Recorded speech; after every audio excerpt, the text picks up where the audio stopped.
informasi elektronik dan atau dokumen elektronik dengan maksud untuk menguntungkan diri sendiri atau orang lain secara melawan hukum dengan ancaman pencemaran atau dengan ancaman akan membuka rahasia, memaksa orang supaya memberikan suatu barang yang sebagian atau seluruhnya milik orang tersebut atau milik orang lain sebagaimana dalam dakwaan pertama alternatif ke-1 penuntut umum.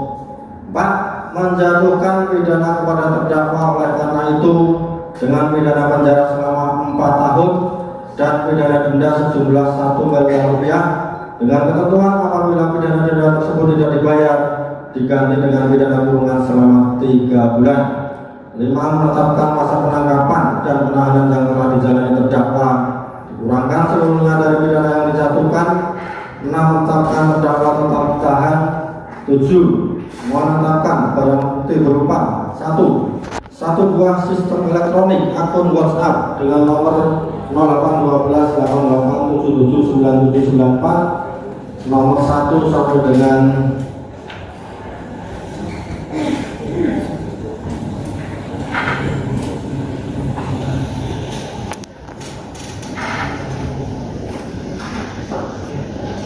nomor 1 sampai dengan nomor 39 sebagaimana telah tercantum lengkap dalam putusan dikembalikan kepada penuntut umum untuk dipergunakan sebagai barang bukti dalam perkara terdakwa Ismail Marzuki. 8. Membebankan kepada terdakwa untuk membayar biaya perkara sebesar Rp50.000. Demikian diputuskan dalam sidang permusyawaratan Majelis Hakim Pengadilan Negeri Jakarta Selatan pada hari Jumat tanggal 24 Oktober 2025 oleh kami Horus Solasa sebagai Hakim Ketua, Raditya Pastor SMKN dan Suristyo Muhammad Dwi Putra SMH masing-masing sebagai hakim anggota dan diucapkan dalam sidang yang terbuka umum pada hari Selasa tanggal 28 Oktober 2025 oleh Hakim Ketua dengan didampingi para hakim anggota tersebut dibantu oleh Sarifudin Esa Panitra Pengganti pada Pengadilan Negeri Jakarta Selatan serta dihadiri oleh Erdogan Sihombing Esa dan kawan-kawan penuntut umum dan terdakwa didampingi oleh penasihat hukumnya. Jadi demikian putusan yang telah dibacakan oleh majelis. Terhadap putusan tersebut baik terdakwa maupun penuntut umum punya hak sebagaimana telah disampaikan pada awal persidangan tadi. Dan terhadap putusan ini nanti bisa langsung dilihat di SPP pada hari juga akan kita upload. Jadi dengan telah dibacakannya putusan tersebut, maka untuk persidangan perkara terdakwa Nikita Manjani dengan nomor 362 2025 PN Jakarta Selatan sudah selesai dan sidang dinyatakan ditutup.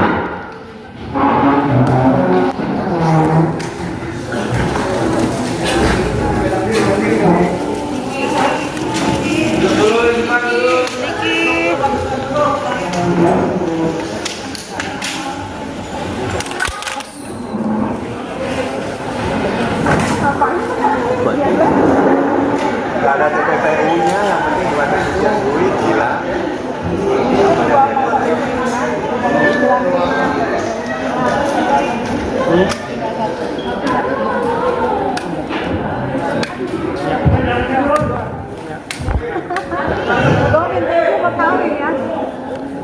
Thank you.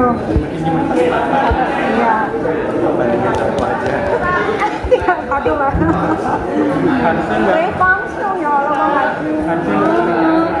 It's okay. Iya, turun dikit lah. Thank you lah buat kami. Tapi kalau lupa.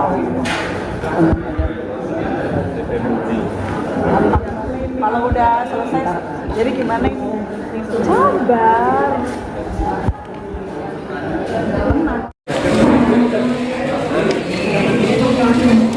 Ya, Kak. Nih,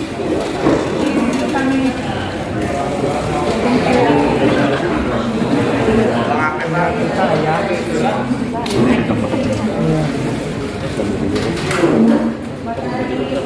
Nih, Amin.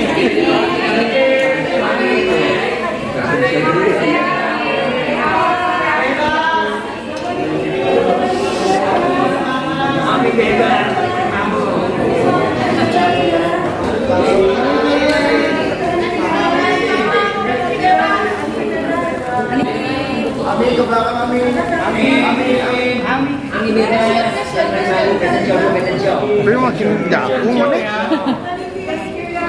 Terima kasih udah 7 bulan nemenin Flawi. Nangis ya.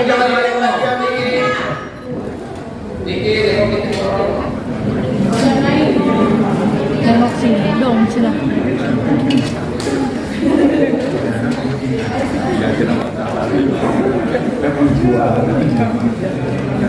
Udah 7 bulan ya. Udah nggak berasa banget mana. Banget. Banget tak. Sama Mendengar bonus. Itu apa ini? Turun dari HP. HP goblok bisa nih bukan di HP woi. Rusak ini. Handphone goblok. Ada kita. Tanggapan telepon sakit. Soal putusan 4 tahun biasa aja, tapi emang gue punya feeling dari kemarin pasti pasal TPPU-nya hilang hari ini.